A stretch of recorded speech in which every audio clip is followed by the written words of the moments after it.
Okay. Continue. Okay, Chris, continue.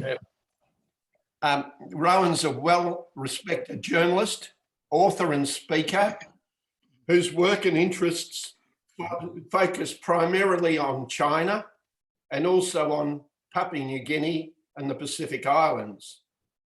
He's lived both in Papua New Guinea and in China. And in China, he was the Australian newspaper's correspondent. He's also a follower of the arts. His well-known book, Party Time, is an examination of the world's most powerful organisation, the Chinese Communist Party. Rowan, over to you. Thank you very much, Chris, and it's delightful to be here with you. I'm sorry it's not going to be in person. Thanks, Chris. Obviously an illustrious person yourself, so thank you. And I'm going to talk about the next 100 glorious years of the Chinese Communist Party.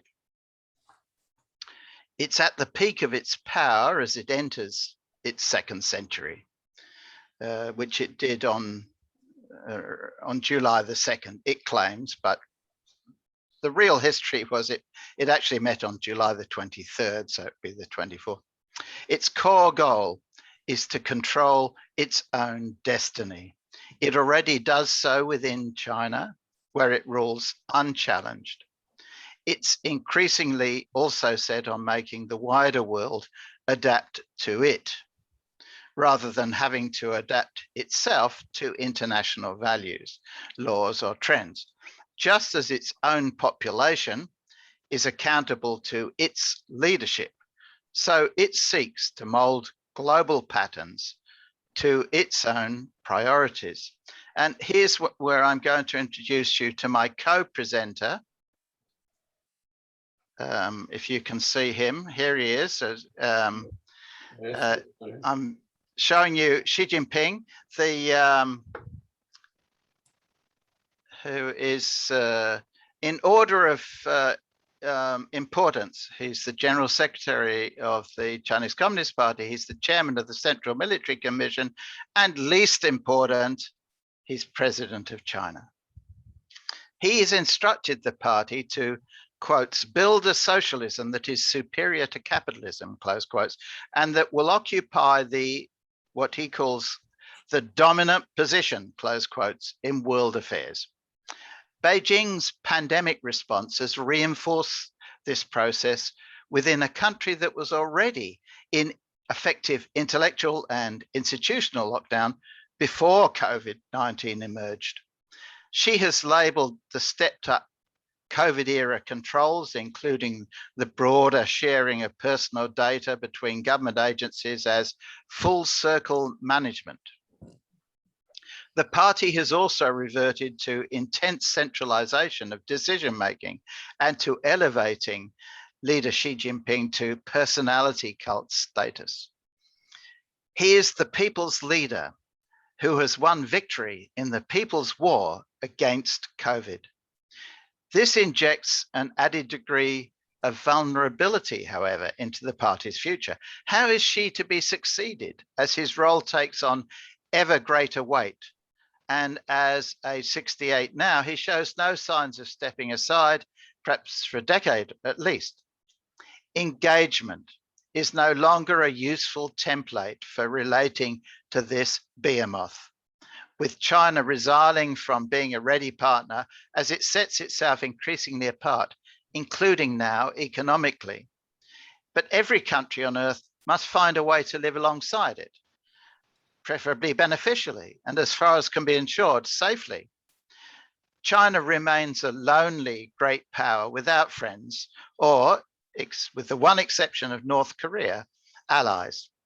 Even its capacity to weaponize its economic heft to achieve international goals is set for steady erosion, as the natural maturing of its economy, its ecological challenges, its party's growing disinclination to accommodate entrepreneurship take their inevitable steady toll. The party, certain about its historic destiny, seemed during its centenary celebrations in July set to triumph over an inwardly facing Western world whose intellectual class ponders not only critiquing but even discarding that world's history, values, and culture. And in a strategic sense, the Taliban's recapture of Afghanistan only a few weeks after its leader held friendly talks with China's Foreign Minister Wang Yi, hinting at a great arc of Chinese influence through to Iran, which is also a semi-Chinese client state, underlines one of Xi's great themes of the East rising, the West declining. And this morning I read in Global Times a very interesting piece about Afghanistan, said how Washington abandoned the Kabul regime particularly shocked some in Asia, including on Taiwan. Washington just left despite the worsening situation in Kabul. Is this some kind of omen of Taiwan's future fate? That's the charming message that Global Times, which is owned by the Chinese Communist Party, set out. Yet the party faces serious risks, including China's imminent rapid demographic decline, the continuing march of Christianity offering a contrasting set of values and beliefs, and the potential for a debate over those ambitions to annex Taiwan. At the same time, the outside world, and especially China's own region, is developing a modest but growing resilience to push back against those efforts to mold global patterns to party priorities. And now moving on to my core analysis. Today, the Chinese Communist Party is the most powerful organization in the world. Its general secretary is the most powerful person in the world. He's now able to govern for life, unrestrained and unaccountable, except for the underlying requirement to maintain the confidence of influential members of the party. Celebrating the party's centenary last month in that elevated position has provided a sensational and unexpected vindication, Xi and his party believe. It's outlived as a major force almost all its political party peers of a century ago, including its former big brother, Soviet Communist Party. The CCP's core source of legitimacy, apart from sheer incumbency, during which in latter decades, much of the population has worked hard to gain a measure of prosperity, remains its victory in the Civil War, especially bitter as all such wars are, against China's Kuomintang or nationalist government. Yet the CCP has never asked the Chinese people, as the Kuomintang did, for their support through election. As the first generation of party heroes, those who undertook the long march alongside Mao faded away, taking with them the option of using their charisma to legitimize successors. The most illustrious of them, Deng Xiaoping, instead sought to entrench meritocracy into party rule, imposing age and term limits for high office. And his successors, Jiang Zemin and Hu Jintao, ruled principally through committee-style consensus. But Xi Jinping, the son of a vice premier, required the National People's Congress to abolish those limits for his own role as president and turned the party towards the most traditional and ancient form of legitimizing leadership, the family line. For him, the CCP is essentially core family business. His personal ascendancy marks a resurrection and vindication for his own family after being cast out of the party leader's Garden of Eden, the Zhongnanhai compound next to the Forbidden City, by Mao during the Cultural Revolution.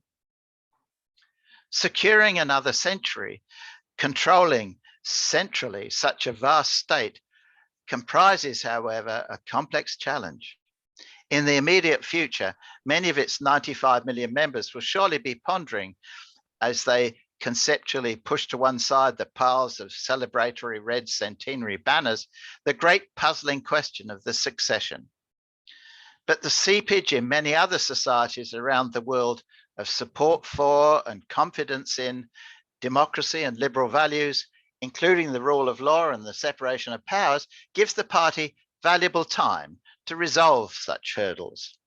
The CCP has amply proven its resilience, its single-mindedness, its capacity to control and direct even such naturally individualistic people as the Chinese.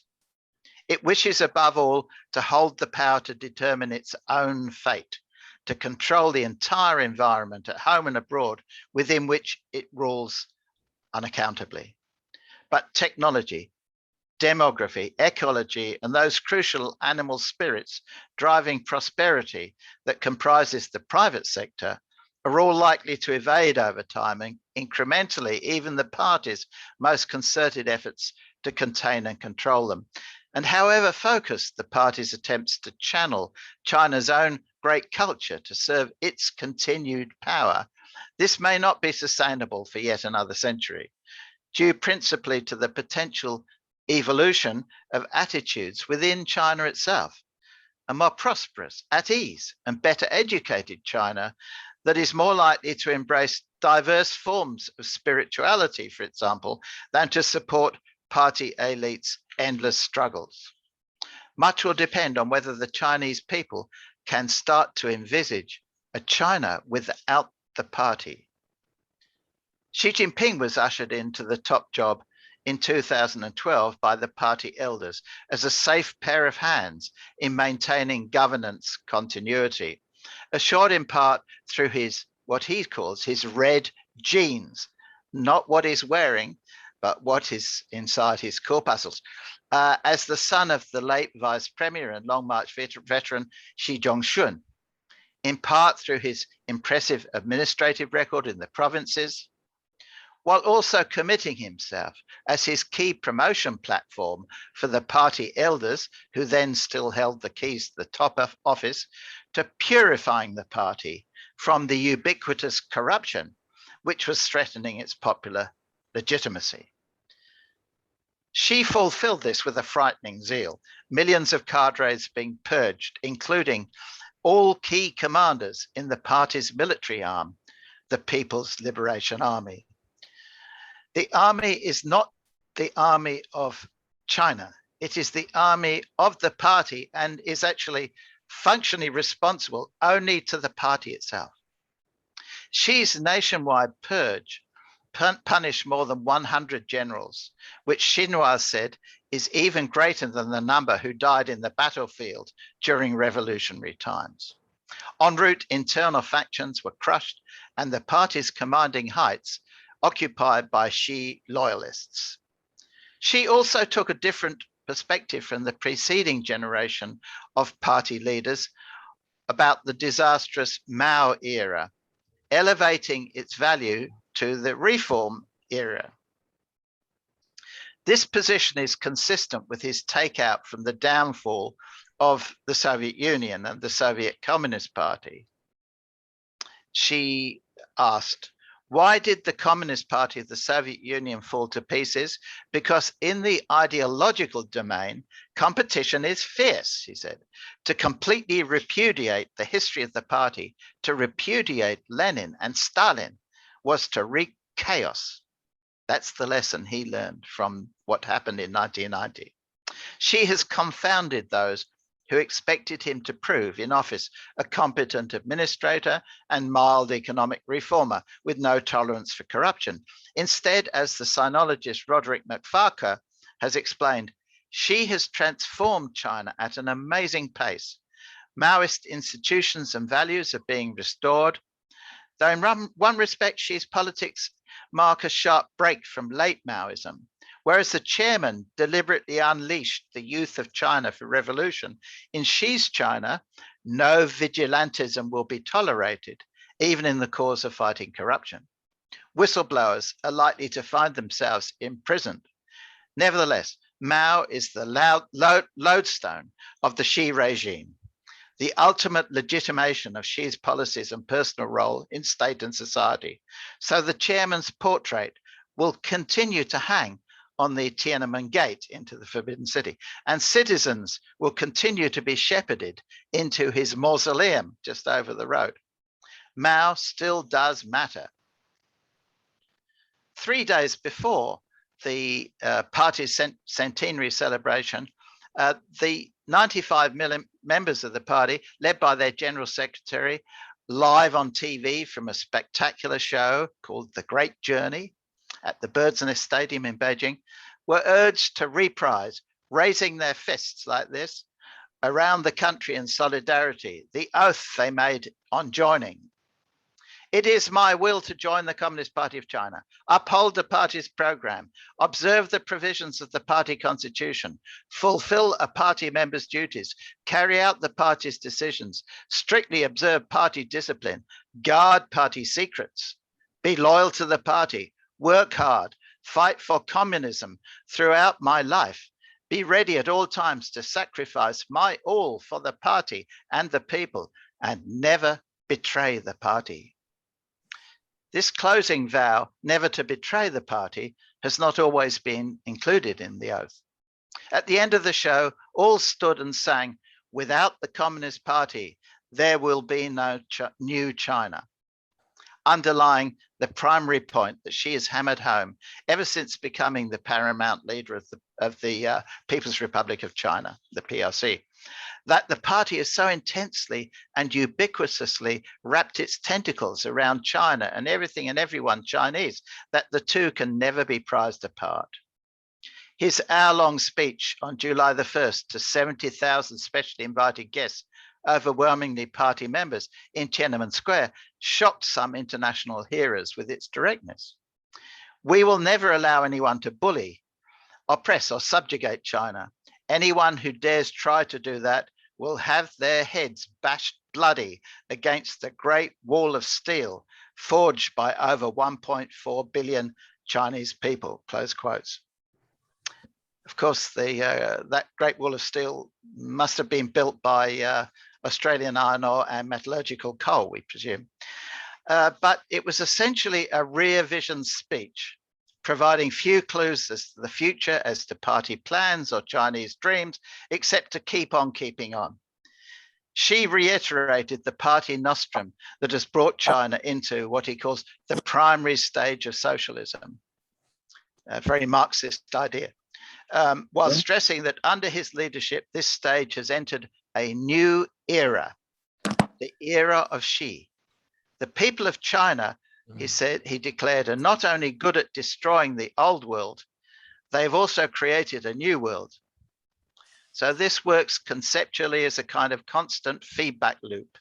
Power in the party, as in all China today, comes from the top down, while all accountability comes from the bottom up. Long live our great, glorious, and correct party, came Xi's climactic toast in Tiananmen, with the last of those three adjectives far from the least. Political correctness is imperative. The party is infallible, as are Roman Catholic popes. Its core goal now, as its second century starts, is to stay in power, which requires staying strong within the People's Republic while preventing any disruption from beyond, fully aware that the last imperial dynasty, the Qing, was in part undermined by the assiduous opposition constructed within the international Chinese diaspora, including by Sun Yat-sen. Australian China consultant John Garneau says, the party feels compelled to fill all available space to make the world safe for itself. There are no jurisdictional borders to its ambitions. All must acknowledge the party's absolute authority. This alone comprises the license to operate required from everyone, from business leaders to social media influencers. Loyalty is required not only to the party, but to Xi personally. He has restructured, centralized, and personalized governance, chairing now 11 what's called leading small groups and central commissions that now shape policy and whose agendas, decisions, and memberships remain more mysterious than the routinized rule through traditional party structures topped by the Politburo Standing Committee, as in the past. The Economist says that such leading groups have long been a secretive part of an opaque political system, but now they've become central to the way Mr. Xi governs China. She's thus, as Jeremy Barmay, the great Australian sinologist, describes him, chairman of everything. He's also ubiquitous at a more folksy level too. Children are encouraged to sing the song, Grandpa Xi is our big friend. Indeed, the tone set by accounts of Xi in the lead up to the centenary was more redolent of a theocratic ruler than of a conventional political figure. In this period, party members are being encouraged to undertake red tourism pilgrimages to areas of former revolutionary activity that are labelled holy sites. Through such visits, they're deemed to be baptized more deeply into the party's faith. And Xi himself has joined the pilgrims. Propaganda Vice Minister Shen Haisheng praised Xi for leaving red footprints all over China. In the lead up to the party centenary, members and others who felt the burden of guilt about a misdemeanor against the party state or who wished to share a concern could register their self-criticism or inquiry at one of many pods like Catholic confessionals installed in public places with computer screens and video cameras. On its centenary, the party announced that the membership had grown rapidly recently to this 95 million, 6.7%, 1 in 15 of the entire population. The reasons for wishing to join range from parental pressure to maintain a family tradition, to genuine altruism, viewing the party as providing China with its moral underpinning, to personal ambition, since being a member is the only way to prominent or well-paid jobs. About half of those who apply for membership are admitted. The biggest segment in age is over 60. About 29% are over 60 years old. White collar members eclipse the peasants and workers in whose name the party was formed 100 years ago. And 52% now have degrees, more than 4 times the proportion outside the party. Only 29% of members are women. No woman has been elevated during the party's 100 years to its peak body, the Politburo Standing Committee. Sun Chunlan, the most senior woman in the hierarchy today, is the only woman in the Politburo 17. None of China's 26 ministers is a woman. Every party member and others in managerial positions in China must open on their mobile phones every day the Shuixi Changwo app to answer multiple choice questions about Xi, his life, and his thought on socialism with Chinese characteristics for a new era that's been enshrined in both state and party constitutions. Answering these questions takes on average about 1 hour. The results are collated by party branches and published openly, with those who are required to participate ranked by score for all to see. But Chinese entrepreneurialism does remain alive, and so cheat sheets are also now quietly and semi-illegally on sale for such tests. Just as Deng Xiaoping's colleague, economist Chen Yun, insisted that central economic planning should provide a birdcage within which the animal spirits of the market could flutter around. For Xi, the cage comprises the party itself, within which all else, including the Chinese state itself, can enjoy some freedoms, but within strict limits. Xi says, one of his famous sayings, government, the military, society, educational institutions, including universities, north, south, east, west, and the center, the party leads all. The party wishes to know everything about the behavior of each individual in China and about all that's in her or his mind too.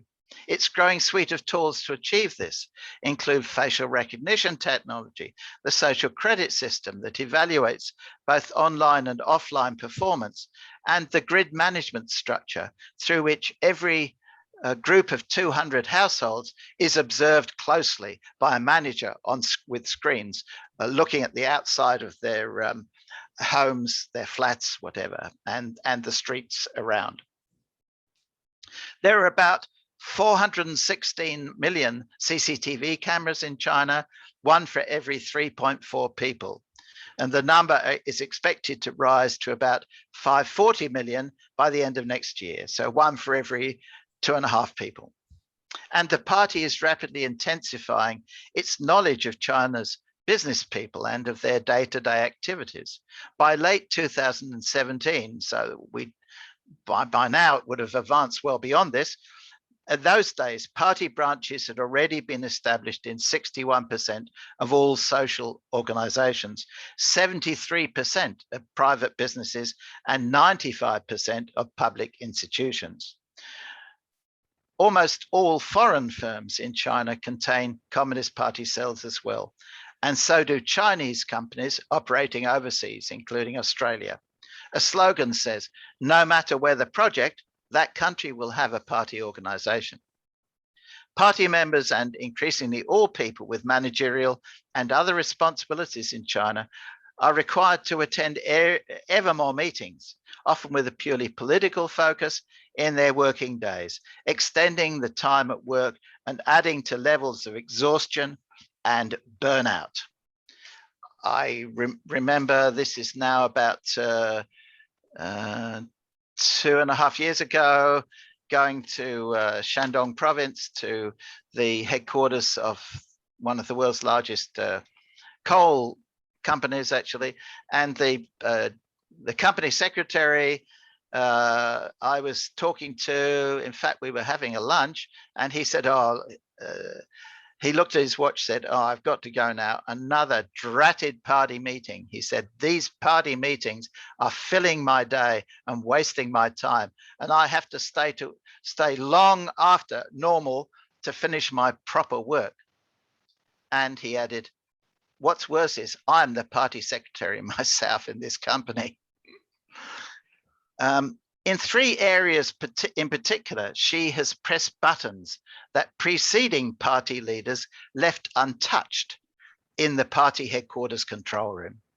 He's pushed and pulled the Chinese Communist Party into international arenas and in an evangelistic manner as never before. He's pursued a civilizing mission into the far-flung corners of the empire he inherited, insisting on the supremacy of a 2-pronged culture, combining Han nationalism with the party's born-again Xi-era ethos. And he has, in an apparent rush starting about a year ago, subdued the animal spirits that principally have propelled China's rapid economic growth, now insisting on party dominance in the business world, making an example of that world's greatest global success, its tech sector. This China doesn't seek to reset or repair international relations, it wishes to transform them. The Economist says that for the PRC today, the outside world stands for chaos. A chaos which the party can on which the party can impose order. In the eyes of the Chinese leadership, the competition with the West has already been won. Xi himself trumpets, the East is rising, the West is declining. This propels China's new role under Xi as a revisionist rather than a status quo power in its international dimension. The Asia policy chief in President Joe Biden's White House, Kirk Campbell, says of Xi's foreign policy, I see little yield, and if anything, a rising sense of nationalism and a sense of aggrievement and a determination to continue to prosecute a very assertive case internationally across the board. As one of these many fronts in which Xi has engaged China, he's pressing his country to lead what Xi describes as the reform of the global governance system. close quotes. China's long march through the United Nations and other multilateral institutions, gaining key positions and great influence, enhanced by American withdrawals, particularly under Donald Trump's presidency, have helped it to carve out space for itself in this new role as a can-do, big picture, global scale mover and shaker, also providing massive development funding via the Belt and Road Initiative and competing with Western nations as a provider of COVID vaccines. The BRI updates the old tribute state structure through which Chinese emperors received from regional rulers formal acknowledgement of their dominance and were in return accorded trading rights and a degree of strategic shelter. Yang Jiechi, now China's top foreign affairs official, said in Hanoi a few years ago, China is a big country and all other countries are small countries, and that's just a fact. And lacking the soft power tools of attraction, China has focused hard on weaponizing its sheer economic heft with considerable success, but at the risk of seeing this source of international rejuvenation retreat as its economy matures, slows, and likely also hits hurdles. She has, through seizing reefs and islands and building military bases on them, gained control of the South China Sea that is twice the size of the Mediterranean. It is now a Chinese lake. And all people who might be viewed as ethnically Chinese are expected to be united in striving to achieve this sacred task. A united front teaching manual says the unity of Chinese at home requires the unity of sons and daughters of Chinese abroad. So the party is also now pursuing a civilizing mission to bring the outlying regions of the People's Republic itself, from Xinjiang to Hong Kong, much of them geographically taken into China when it was ruled by the foreign invading Manchus as the Qing dynasty. It's now pursuing a mission to bring those fully into its ethno-national Han template of the smelting of the state race. And if you hear words that sound like 1930s Germany, you're quite right, because the most popular Western philosopher, apart from Marx in China today, is Carl Schmitt, a dominant philosophical guide to the National Socialist Party. She completed, in the lead up to the party's centenary, Beijing's subjugation of China's often troublesome borderlands, with the single exception of Taiwan. After Party Secretary Chen Quanguo did such a good job of Sinicizing Buddhist Tibet, she sent him to Xinjiang to do the same to the Muslim Uyghurs. This involves preferencing the dominant Han culture, including its language Mandarin, over China's many other diverse cultures and languages. Massive effort has recently been invested in refuting international concerns about the subjugation of the Muslim Uyghurs in Xinjiang, including a musical, The Wings of Song, which Global Times says was inspired by films like La La Land. It features a clean-shaven Uyghur toasting with a beer. There's an utter disconnect between this propaganda wave and the drivers and the repercussions of the million-person incarceration of Uyghurs for re-education. Mongolians are also now feeling the cultural heat to conform. A common new expression is Chinese grassland culture, not Mongolian, but Chinese grasslands.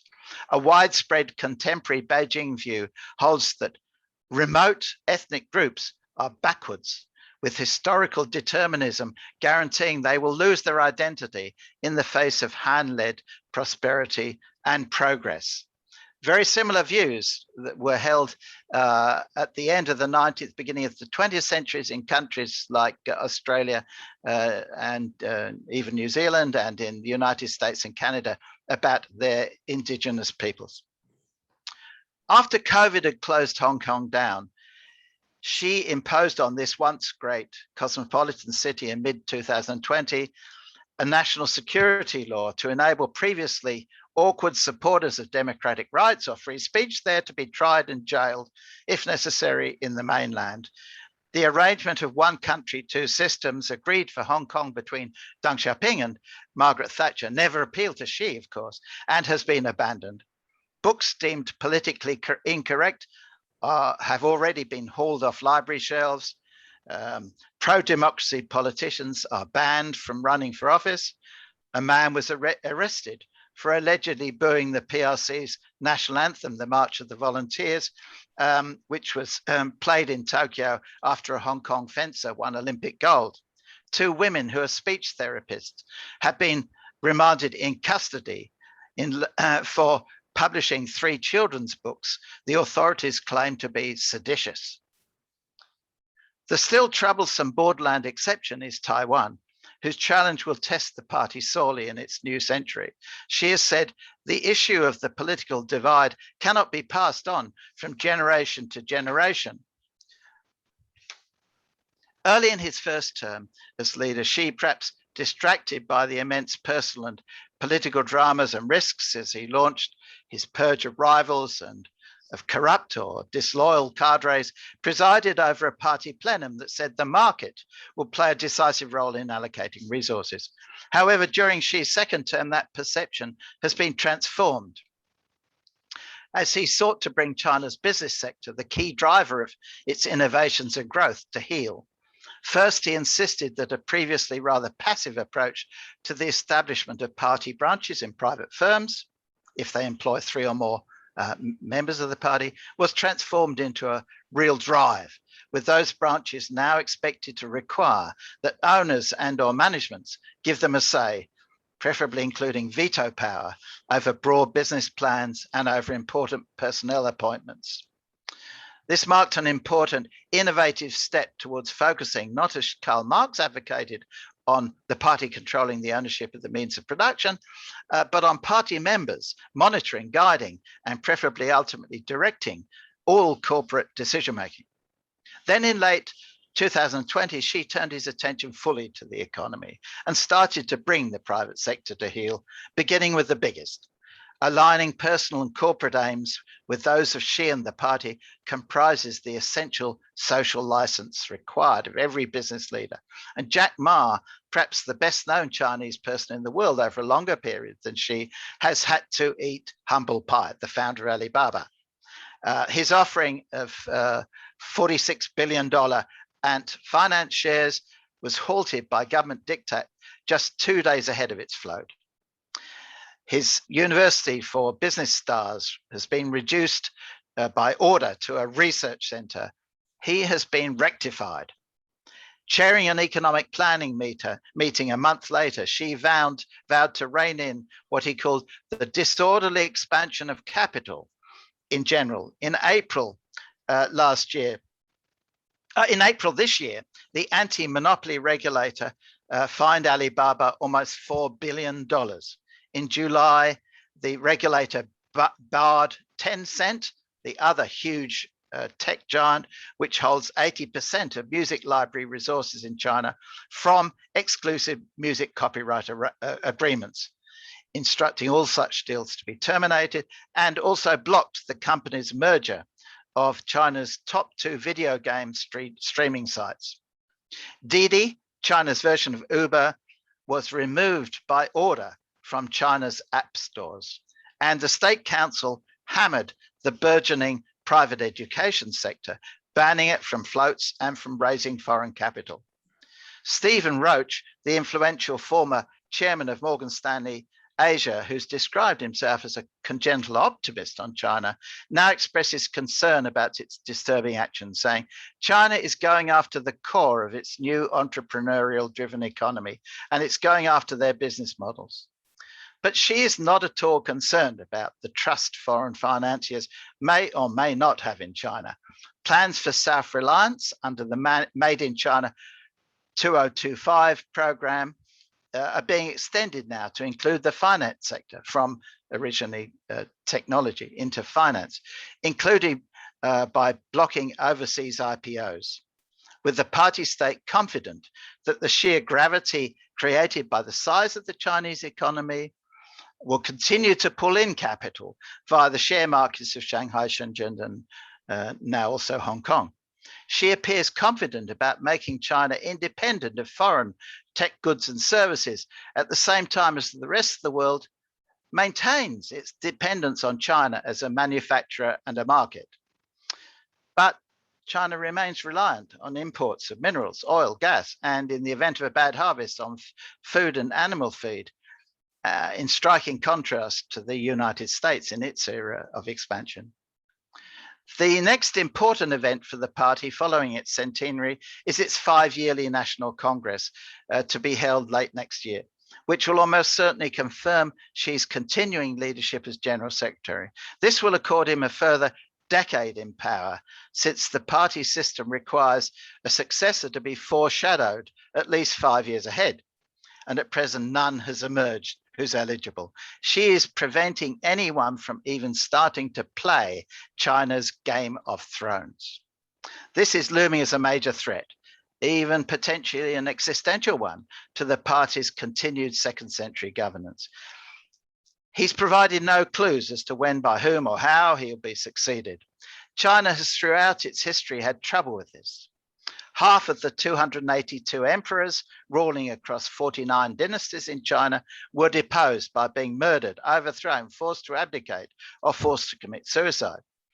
The party's own 100 years of history only contains a single straightforward succession of Hu Jintao from Jiang Zemin in 1997. Xi's restructuring, centralization, and personalization of the party's power structure since then have added further weight to the issue of succession. As Kevin Rudd has said, most of Xi's senior officers are terrified of him. They are highly unlikely, therefore, to be providing frank and fearless advice. The chances of a leadership challenge or coup, however, are small, absent a systemic crisis. The tech capabilities of the party security services, which Xi controls, are extraordinary. A challenge at a formal meeting of senior ranks of the party would require several officials to trigger a cascade of disapproval of Xi's leadership. And until a colleague raises their hand to register such dissent, it's impossible to know how many are willing to join the effort. One other possible threat is of sudden death or incapacitation. Xi's overweight, he smoked, and state media says he finds joy in exhaustion. So something may happen there. And any number of serial risks or hypothetical events could start to trouble the party elite as Xi stays on through his 70s and possibly beyond. His dice throws include his ambitious dual circulation strategy for the economy, which aims to reduce, as I said, China's dependence on foreign markets by increasing domestic consumption and its dependence on foreign tech by developing its own. Also, demographics, sometimes described as a nation's destiny, also fuel unease about the medium to longer term prognosis. Ren Zheping, chief economist with the huge Evergrande Group, estimates that by the end of this century, China's population will drop to fewer than 800 million people from about 1.4 billion today. At present, the US population is about 23% of China's. If Ren is right, by the end of the century, it will be 54% of China's. The rise of Christianity, with adherents inexorably overtaking the number of party members, worries the party. Marxist materialism, with its implicit expectation that prosperity and consumption can satisfy the masses, is struggling to maintain the focus of the rising generation. Either failure in an attempted blockade or amphibious landing of Taiwan, or becoming bogged down in guerrilla warfare there against a population perceived as mostly Han Chinese, will create immense problems back home. And despite its claims to have itself brought China out of poverty, the Chinese population remains considerably less prosperous than most of its East Asian neighbors, including Japan, South Korea, Taiwan, and Hong Kong. Many Chinese middle-class families, including party members, have continued quietly to invest heavily. both in material terms and in orienting their thinking and their careers and lifestyles in facing outwards towards the world. They've learned through generations of hard-earned experience not to contest party views or powers, simply to go with the flow while maintaining very privately different priorities and ways of seeing. Some relatives may have migrated and established lives outside China. Some may have been educated overseas or saved to spend their children to overseas universities. Many have managed to invest some of their capital offshore as a safety precaution. Some may have made and kept foreign friends. They may have worked hard to learn a foreign language and enjoy products like Samsung devices or Disney movies. They may use virtual private networks to enable them to use foreign online platforms like Google, Facebook, or YouTube. So the party's withdrawal into itself, into its own version of history and of China, and its increasingly routine suspicion of those who appear well connected internationally or well disposed to foreign thoughts or tastes, causes all those people considerable discomfort. Some may simply feel it's well past the time when Chinese people should be cut some slack to pace their own lives, that having studied, worked, and saved hard, surely it's time to be allowed to chill a little rather than be roused constantly to further struggles in which they may not feel are truly theirs. In a recent speech, she used the word for struggle, doujang, 60 times. China's tech sector especially makes demands on young people, such as working 996 from 9 a.m. to 9 p.m. 6 days a week, that they're beginning to reject publicly. One of young China's 2021 online phenomena has been in response simply to Tang Ping, lie flat. A netizen posted on the Weibo social media platform simply, "I'm tired to death. I won't have any time of my own," and said, "This party centenary is so troublesome." But there's no ready route for such sentiments for popular unease to manifest itself to the hierarchy. She has barred the political doors against public discussion. So have she and the party peaked already? What beyond control and thus survival do they look to do next? As China enters the era of peak party, its fast-aging population is being primed to look up to the stars as Beijing invests seriously in a new space race against America. It believes it can not only impose itself pervasively on the world, but also to make the universe safe for itself. But making presumptions in that way about historical inevitability carries danger. Classically, Winston Churchill lost power directly after winning the seemingly lost war against Hitler's Germany. That defeat, though, came through an election. However much she clearly relishes tossing the dice, his glorious moment at the party's centenary celebration in Tiananmen Square last month, when he was cheered for foreshadowing a bloody victory against unnamed foreigners, underlines that his and his party's power is not going to be gambled readily away. There will be no election. The status quo must be made to prevail. Yet the fact that almost no member of the Chinese public has been permitted, especially since 1989, to view directly, let alone participate in, such major PRC events in the capital as the party centenary, underlines that no sibling loneliness, that anxiety about vulnerability of China's power elite. It dares not trust even its own people. These are gloriously red days for Chinese communism, but are they marking dawn or dusk? If Chinese people can envision a China without the party, these might yet be sunset hours and years. But Xi is summoning all the party's mighty powers, all his personal red genes, to tell them that it would not only be foolish, but impossible to conceive of such a China. Thank you for your patience. Thank you very much, Rowan. You've given us so much to think of in all of that. And it makes one put in perspective the shutdowns and restrictions we have in this state. Hopefully we might get out of that. But can you just make an observation? I'll ask people for questions. make an observation about how foreign governments interact with this. For example, how does Australia wrestle with these issues? Because Australian governments will come and go, but Xi Jinping is going to be there for some time. So the first thing I would say, Chris, great question, is bipartisanship is crucial. China is very good at playing off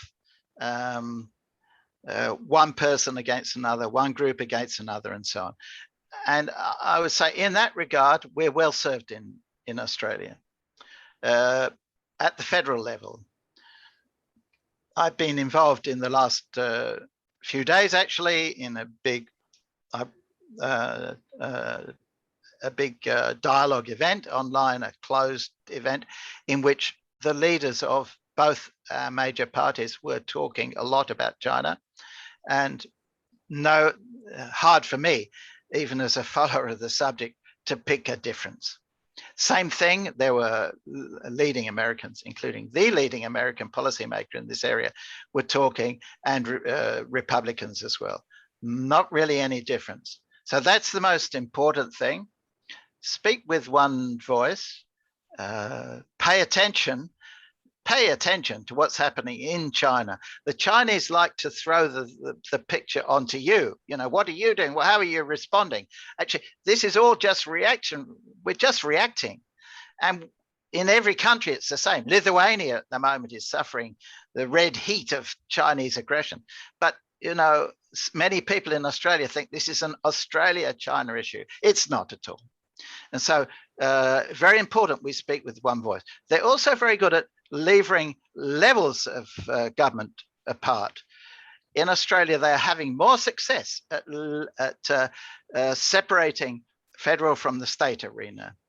So there are states in Australia whose premiers, frankly, do not know anything about China, except that they receive substantial royalties from products sold to China. So they've learned they think they've learned from being told by their Chinese consulates, do as I say, do it, you know, just follow the rule book. And so we do have that as a problem. We need to maintain our Chinese connections, which we have, encourage business people who have links there to talk to their counterparts whom they know personally, and other people to maintain those. It is very hard, though, because of the way that the party is now operating, to talk institution to institution. That tends not to work. The other thing that's very important, I must say, is to evince huge solidarity with ethnic Chinese people in Australia, who have many different views about the People's Republic, all sorts of different views, but we have to support them as Australians. And a lot of work goes in by the consulates to pull them away and to pull them to feeling your prime loyalty must be as a son of or daughter of the Yellow Emperor to Beijing. And we have to make sure they understand that we've got their back. Thank you. Roger, you have a question? Yeah, Rowan, magnificent talk. I've been to China a couple of times with business and in pleasure. Not sure whether I want to go back again after listening to you today, but that's another story. Just the relationships with the USSR and now Russia, of course, you briefly mentioned about 45 minutes ago. And the other one was India. I don't think you mentioned India at all, who are about the same size nation right next door to China. Could you just quickly tell us a little bit about both of those countries and significant things in the world as to what the relationships are now with China? Yes, thank you. Great, another great question, Roger. Yes, with Russia. So for in those early years of the party, the Comintern, set up by Vladimir Ilyich Lenin, of course, he sent members of the Comintern. There were two members at the founding meeting of the Chinese Communist Party. There were 13 Chinese people and two representatives of the Comintern, the international-looking arm of the Soviet Party. And Mao Zedong eventually, if you'll forgive me going to history, what was crucial in Mao's rise was he devised a new way of thinking about communist solidarity. Instead of working through industrial proletariat, of which there weren't many actually in China, he worked through the rural peasantry. The representatives of Russia at that time said, no, you have to stick by our rule book. Mao went his own route. He was right. He won the war. And so ever after, even though Stalin actually did a lot to support him during the Civil War, including handing over a lot of weaponry that was there used in the Northeast to fight the Japanese, handed all that to crucially to the Red Army. Nevertheless, there was a tension. And so Mao had a sort of funny relationship with Stalin, and but had to defer to an extent to Russia as the big brother. And to this day, if you go to big party events in China, the liturgy, the ritual, it all feels very much like the Soviet Union. But now the boot is really on the other foot, and they learned, as I said, those lessons, but they feel very much that they're in the upper hand, and indeed they are. And so to an extent, Russia is finding China an important buyer of some of its weaponry, because its defense industry, along with its oil and gas industry, is about all that's left in Russia. It's hollowed out. Its economy is roughly the same size as Australia's. So Russia is really down on its heels, and it's had to. Previously, there was great contestation in Central Asia between those two giants. Now Russia has had to fall back and allow China really to pursue its path of influence through Central Asia, and she now calls Putin my best, most intimate friend. The intimacy none of us want to think about, but anyway, that's what he describes him as. And so that's the Russian relationship, which is very powerful when you look on a map. Economically, it doesn't add much to China, but it means it puts Russia out of play. It's becoming a kind of client state. And India, not a client state. India's economy has not been as successful as many had hoped, and it's still struggling. Times have changed, those times of rapid economic growth through an old style form of industrialization and through manufacturing, which China was able to jump onto so brilliantly following other countries in East Asia. That has been locked by technology changes to India. So India is struggling with that economic growth.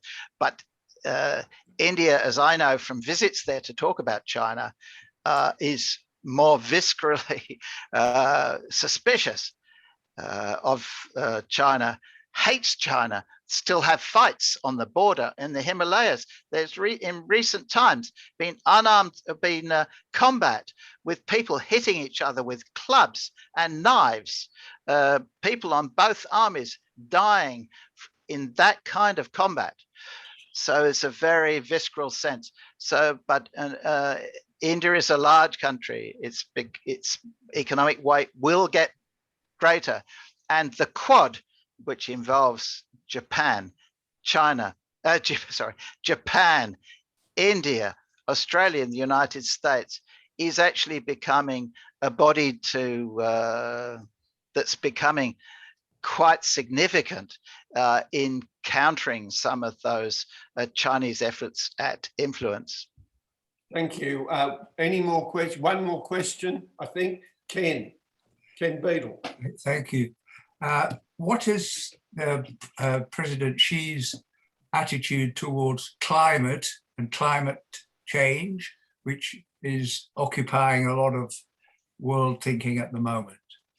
So at first, this was a very fortuitous. The waking up of the world to climate change issues was very fortuitous, because China also, the Chinese population, were waking up to the costs of the rapidity of its industrialization. And so many of those efforts against pollution that were chalked up to internationally to opposing climate change actually were primarily driven by very local politics. A very large number of what the Chinese government calls mass incidents have been happening, thousands around the country every year, as people found their water supply, their land, and particularly the air, horrifically polluted. There has been a real effort to clean up those acts. And of course, so technology has helped in that. So to a degree has been the exporting of some of those industries from China now to other countries, which are where labor is cheaper and so on. So some is going to Vietnam, some's going to Bangladesh, some's going to Indonesia and so on. So, but then of course, concern about climate change continues. This is not a, in my own personal experience of talking to many Chinese people, not an issue that weighs on people's minds as probably not in their top 10 issues that they would name as important issues in the world. But younger people are aware of it. They are concerned, and the government realizes that it's important because of the weight that they are now putting on gaining influence and increasingly control in multilateral arenas. They have to be seen to be doing the right thing. As for Xi personally, I don't know whether this is something that animates him himself. You know, when they answer it, for example, by planting more trees, they plant hundreds of thousands of identical trees in lines, you know, and so it's a regimented response, but it is a response and it will continue. They're spending a lot of money on new types of coal-fired power production, which they believe is far less polluting, but it's not removing coal entirely from the scene. So that will take some time because they're not going to risk their economic growth for this. That's a real bottom line for them. Thank you. I'm sorry we don't have time for any more questions, but could I ask Barry Amon to pass a vote of thanks for us? Well, Rowan, you've really given us so much information about China. You've left us speechless in many ways. I have all sorts of thoughts in my mind, but I wonder when I compare what they're doing there with what we are doing, and I look forward and I wonder whether they will in fact rule the world. And as you said, the West and democracy as we know it will decline and they will win, or whether they will implode. And I really don't know. And I don't think any of us here today will live long enough to see what really happens. They've certainly done an amazing job of growth, but I'd hate to be almost in the hands of Big Brother, which you painted. So thank you very much indeed on behalf of the club for a wonderful talk. I look forward to reviewing the video of your talk to pick up all the things that I missed. But it's our usual custom, Rowan, to provide a small token of appreciation to the guest speaker, but because we're online, virtual. We can't do that today, but we'll get something to you in due course. Thank you very much indeed. Thanks so much, Barry. Very kind. Thank you. Rowan, we did promise you a lunch, but I'll organise that on a private basis Okay. at some stage. So I look forward to that. Thanks, Chris. thank you very much, and thank you to all of those present. I would just like to make special mention to Simon Appel, the two Jeffs, Jeff Bransbury and Jeff Couples, and Gary Sebo for helping us to have a smooth, albeit digital meeting.